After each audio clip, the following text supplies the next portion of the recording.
Namaste students. So today we're going to start with a new chapter, that is Watchman of the Lake by R.K. Narayana. Who is this R.K. Narayana? His full name is Rashipuram Krishnaswamy Iyer Narayan Swamy. He was born on 10th October 1906 and he died on 13th May 2001. He was commonly known as R.K. Narayan. If you remember R.K. Lakshman, even he is the brother of this particular great writer who was a cartoonist who was well known in India as the best cartoonist in India. So this particular R.K. Narayan was an Indian writer known for his work set in the fictional South Indian town of Malgudi. You have this particular serial known as Malgudi Days. If possible, you can go to YouTube and watch this Malgudi Days. It's a very interesting story about a boy in a village named Malgudi. He was a leading author of early Indian literature in English along with Mulk Raj Anand and Raja Ram. So these three prominent writers who gave more importance to highlight the literature, Indian literature. They wrote in English and the world came to know about literature, Indian literature, because of this particular three writers. So he belonged to the age of Mulk Raj Anand and Raja Ram. So he is credited with bringing Indian literature in English to the rest of the world and is regarded as one of India's greatest English novelists. Narayan rarely wrote plays and the present one is said to be a dramatized version of his short story, The Watchman. So actually this particular play what you have is not in a play form. He wrote in a story form. The name of the story was The Watchman, but it is dramatized. It is written in a dramatized form for you, and here you have the lesson, The Watchman of the Lake. So let me actually add that he is a recipient of Padma Bhushan, Padma Vibhushan and Filmfare Award.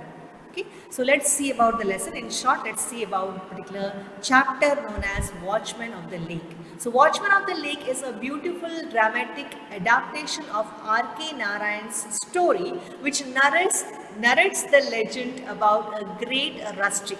Rustic means unsophisticated man, naturally, or you can say innocent, artless, rural man whose name was Mara. His sacrifice made for the conservation of a lake for the sake of their lives that depended on it for their survival.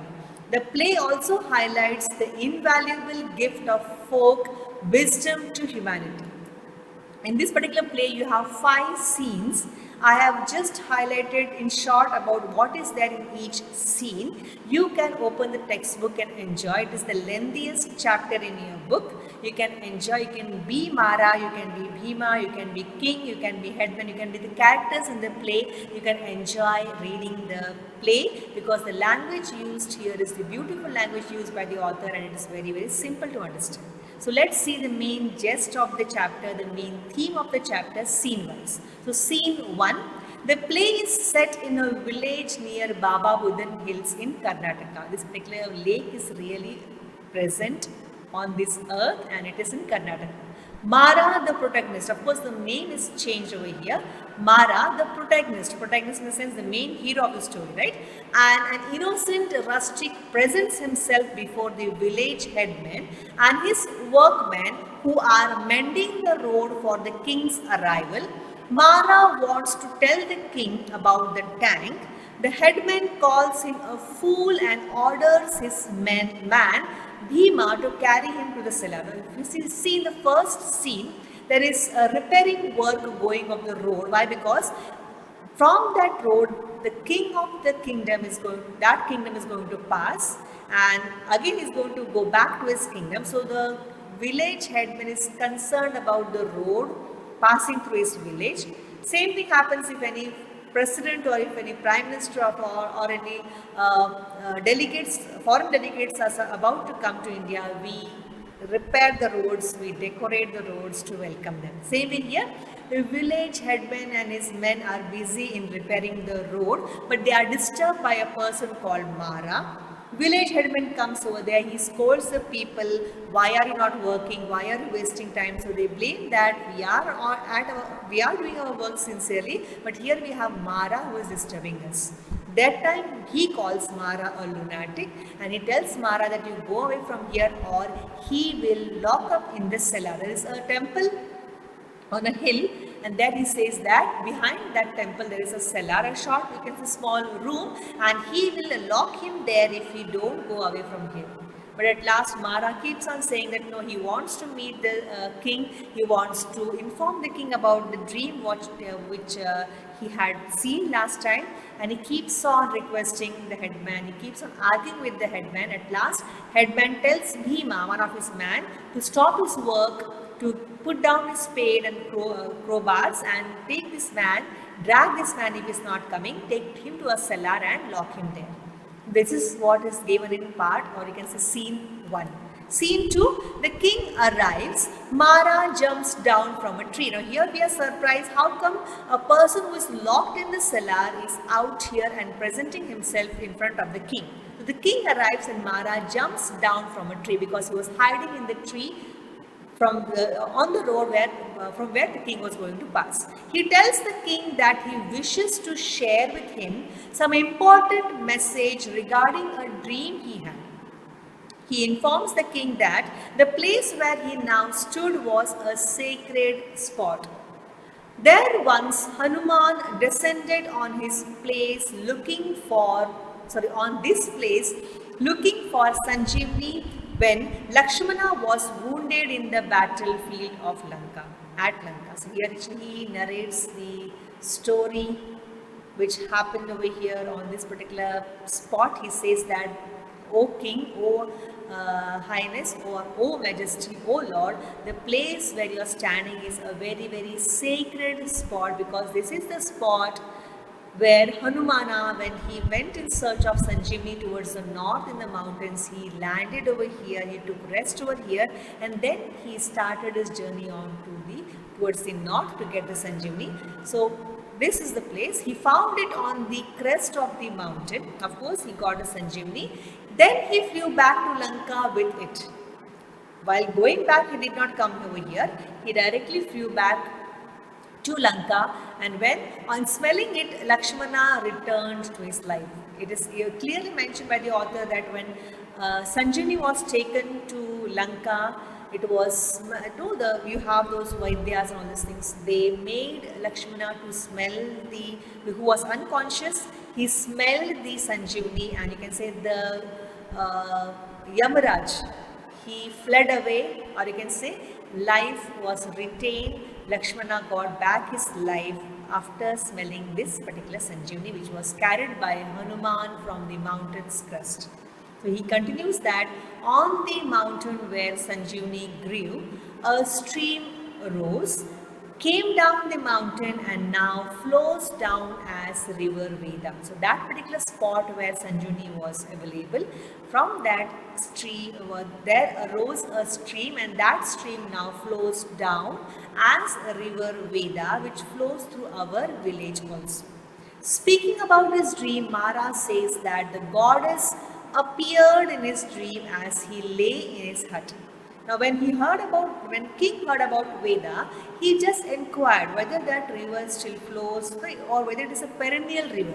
So Mara says, yes, I am going to speak about it, because in my dream I saw goddess who was asking me. What was he asking him to do? She stood before him, her tresses flying in the wind. Tresses in the sense, hair. Flowing, you can say flowing or flying in the wind. There were stars in the coronet, a ruby, of course in the crown there were stars, and a ruby was there, was shining brightly. He is explaining how that particular goddess looked in his dream, who came in his dream to suggest him something, to order him something, to convey the king of the kingdom to do something. And her garment was of gold woven with lightning. Of course, you can say it's a bliss, it's a brightened personality, you can say as if a glowing goddess is standing in front of him, and she is instructing Mara to inform the king to do certain things. What are certain things? He fell at her feet. Of course, as soon as you see goddess, you have seen all these mythological stories, or you can say you have seen animations and all.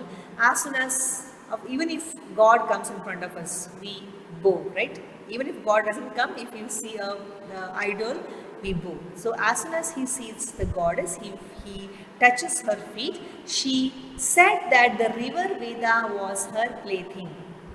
Now here he is informing the king what goddess said. She said that Veda is her plaything. She wished to keep her pet sheltered in the cool glades of the mountain during summer, thus leaving the people and soil dry. She says that Veda is my plaything and I keep that Veda in the cool glades of mountain during summer, and due to this what happens, in summer there is drought in your area.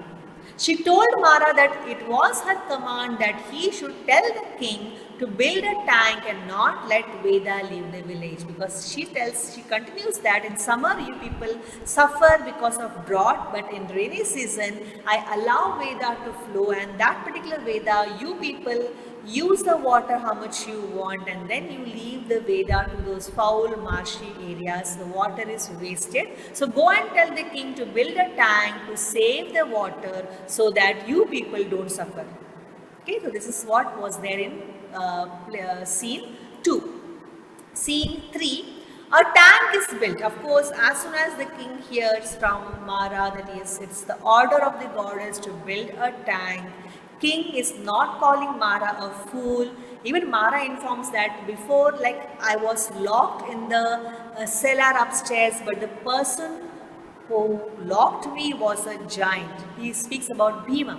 The person who locked me was a giant, but by heart he was like a baby. When he got to know that I want to convey a message of goddess to you, he left me, and I am hiding in this particular tree since night, waiting for you to pass this road so that I could convey the message of goddess to you. So that was scene 1. Scene 2 you saw that he has already conveyed the message. Scene 3. A tank is built and Mara is on a strict watch. He catches hold of a man with a fishing rod and a basket with some fish. So here actually you can say in scene 3, author has mentioned that the tank is already been built and Mara is the watchman of the lake who takes care of the lake. So here he sees a man with a fishing rod who has come over there, and in the basket he sees few fishes lying dead over there. He gets angry. He tells, of course, it might be, or they are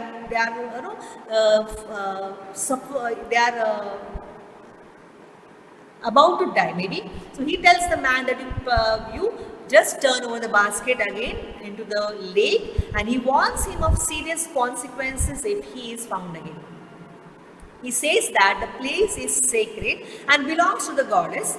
It is her command that nothing that flies or swims or walks in those parts should be killed. He sends his son to warn a man with cow move off from the spot which was very deep to the shallow spot. Here actually we come to know that he is a very strict watchman. He follows his duty given by the king, and he also follows the command given by the goddess, because she has commanded that anything or nothing that flies, the birds which are flying around this particular tank or lake, or swims, or nothing which swims. It can be turtles, it can be aquatic animals, it can be plant, it can be fishes, okay, in the water, and walks in those parts. That particular area is in the forest area. So maybe even the narrator, even the writer mentions that Mara, he informs the man that I even have seen the tiger comes at night to drink water from this tank. Okay, so he is saying that I am just following the command of the goddess who had informed me that nothing should be harmed. Nothing in the sense which flies, which swims, or which walks around this lake should be harmed or killed. And it is my duty to see that even the fishes which you have fished now should be dropped back into the water. And he chases the man out, and then he sees that far away a man has brought his cows and he is at the deeper end of the lake. So he sends his son to warn the man that don't be in that end, you can move towards the shallow part. So here it shows that he takes care that the water is available to all the species on the earth. Even the tiger, he says, I don't harm, I don't chase the tiger away. Even the tiger is allowed at night to come and quench his thirst. That is what he speaks about, or we get to know about how Mara is a strict watchman. He welcomes a visitor who had left his village at sunset the day before to ask for a favor from Mara. So next part is like in the same scene 3. You can see he sees one more person who is a visitor to his village, and the visitor had left the previous day at sunset. He had left his village and today he has reached over here. So he had come here to ask a favor from Mara. Why? Because his village was the farthest in king's domain and crops had parched up and cattle were dying of drought. So maybe he wanted the water, he wanted Mara to leave the water from the tank to his village so that his village people won't suffer, because there is drought over there, the cattle are drying over there, and the land, which is the farming land, is drying up. So he requested Mara to provide some water from the lake to his village. Mara readily agrees. Towards the end of the scene, Mara notices thick clouds at the mountain top, followed by heavy rain. So this was regarding scene 3. In scene 3, we saw he is warning a man who has come for fishing. He even warns a man who has come with the cows to go to a shallow end of the lake so that his cow won't slip and die in the lake. And then you have this particular visitor who was readily given help by Mara. He tells him that I think it's going to rain heavily. You come to my hut, whatever is there available, you have something, take rest, and the next day I will come along with you. I will see where we can lay the channels so that this tank water, this lake water is made available to your village. So here you can see the good qualities of Mara, who had insisted the king to build a tank, and now he sees that this tank is taken care by, and even he sees that this tank is not polluted. So scene 4, we are in the second last scene. Mara is at the king's palace at night. He is frantic. He tells the king that the lake is about to burst owing to the torrential rain. He narrates to the king what he had seen at the lake. The goddess appeared before him. Her tresses were wild. Her eyes gleamed with strange light. She carried a sword in her hand. She said that she would now destroy the tank and that Veda was her plaything. Here you can see in scene 2, he was narrating that he saw the goddess in the dream, and she was shining brightly, or she had worn the gold woven garments, and it was lightning in her garments, all these things. There were stars and ruby in her coronet, all those explanations where she was found to be in a very happy mood. But now he goes and informs the king that today night what I saw was goddess is not in a happy mood, she's in an angry mood, and at the same time she has a sword in her hand and her eyes gleam with strange light, and now she wishes to destroy the tank. King got scared.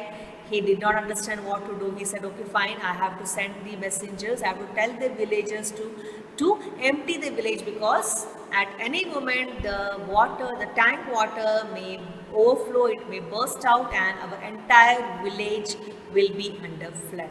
So that time Mara suggests that he tells, okay, I tried my best to request the goddess not to do this. Okay, so he's telling that Mara tried to request her not to do that, but the goddess was persistent. Later he prostrated before her and begged her to permit him to inform the king about this. He says that I requested a lord, but she was in no mood to stop doing that, and at last I laid down, I begged and I requested that at least let me go and inform the king of the kingdom that about this particular incident. She should wait for him until he returned. She granted him the permission. Of course, he says that till I come back, please don't destroy this particular tank. The goddess granted the permission. Mara now suggests the king to avoid the catastrophe by making his return impossible by cutting his head off and placing his son as the next watchman of the lake, and then his son's son to be the successor. Now you might have heard about such stories. Here Mara wants to save the tank, because by saving the tank he was about to save the lives of the villagers over there. So he says, he requests the king that, please king, see that I don't go back. You cut off my head. If you cut off my head, I will die and I will not be able to present myself back in front of the goddess, because goddess has given me the word that she will wait till I return, but if I don't return, she will not destroy the tank. In this way, Mara actually is requesting the king to, and he's sacrificing his life for the sake of other people. Such stories you might have heard. Actually, even I have heard about a story about a lake in somewhere in Kolhapur, where it was a place, or it was a tank. You can see people had built that tank and there was no water in the tank, but some godly person, a holy person, he said that the tank is asking for a sacrifice, and that to a sacrifice of a newly born baby and his or her mother. And whether the story is true or false, I don't know, but it is said that the sarpanch, or the headman of the village, he allows, or you can say he is in a tensed mood, he is very much tensed, and his daughter-in-law, when she hears about the story, about this particular thing, that the people are dying of no water in the village, there is no water to farm, there is no water for the cattle, she agrees readily, but she is not telling it to her father-in-law. At night, slowly, when after giving birth to her child, slowly she moves on and she goes into the tank. She sacrifices herself and her child for the purpose of the village over there. And it is said that even if you go to that particular tank, you can hear the lullaby. As if a mother is singing a lullaby to make her child sleep. I got goosebumps actually. I don't know whether such stories are true or false, I don't know, but this story also, it is narrated. If you go to this particular lake, the people around will be telling the story that yes, two men over there, they had sacrificed. Of course, here in this story, the writer has changed the name of the person, but if you really go and ask, you will get the story about those two people who had sacrificed their life for the sake of this particular tank. So let's move further. So he's requesting the king to kill him and then make his son as the next, watchman of the lake. So last scene is scene 5. Ganga, Mara's son, is seen with his son at the shrine built for his father. The last scene is actually Ganga's son. Ganga is in search of his son, and Ganga is scolding his son that, see, on this particular day, on every Tuesday and every Friday evening, there is prayer offered to the deities in the shrine. And he tells that this particular shrine, if you see on the topmost pedestal, it is an idol of the goddess, and down what you see is his father. So when at your age or still more younger than you, I was commanded by my king that I should be the watchman of the lake, because that night, if you remember, that visitor had come to visit Mara to ask for the water. That night when Mara went to king and when he would sacrifice his life, Ganga is saying, Mara's son Ganga is saying that I have not seen my father later on. Even my mother was far away somewhere. I was very, very young. The next morning when I woke up, my hut was blown off and I saw king standing in front of me, and he commanded that your father is no more, and now the job of watching the lake goes to you. And from that day onwards, I am watching this lake. And the next day itself, king built this shrine in the memory of my father. And you see that people from far off places, they come to this shrine. There is always a prayer offered on Tuesday and Friday evening, and you see that after me you should continue this, and after even your death even your son should continue this. That is what watch, to be the watchman of the lake and to continue the prayers offered to the deities present in the shrine. So that is what is the last scene. Ganga, Mara's son, is seen with his son at the shrine built for his father. He explains to his son the significance of the shrines and the story behind it. He also reminds him that the duties of watching the lake passed on from Ganga to his son and the following generations. It is just the conclusion of the story. In short, let's see what this story is. It is just a conclusion. The story has rich elements of folklore. It is all of folklores, right? We have heard this. If you visit your villages, if you visit your grandparents, they or your nearby neighbors or your village friends, they might have narrated you many such folklores. It also gives a strong message to the readers that conserving our precious natural resources is very important for the sustenance of life. It's very important. Now we also have got to know that yes, we should not harm nature, we should not exploit nature, because there is a limit to it. If we cross the limit, the nature reacts, right? So here, Mara, an innocent village, performs his duty honestly. During the course of second time he had the goddess in his dream, he acts immediately to save the tank from bursting. He never hesitates to sacrifice his life in order to protect the lake.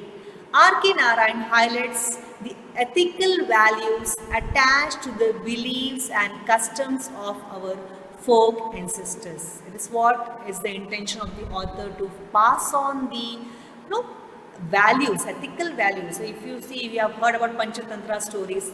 Even there we learn moral values, right?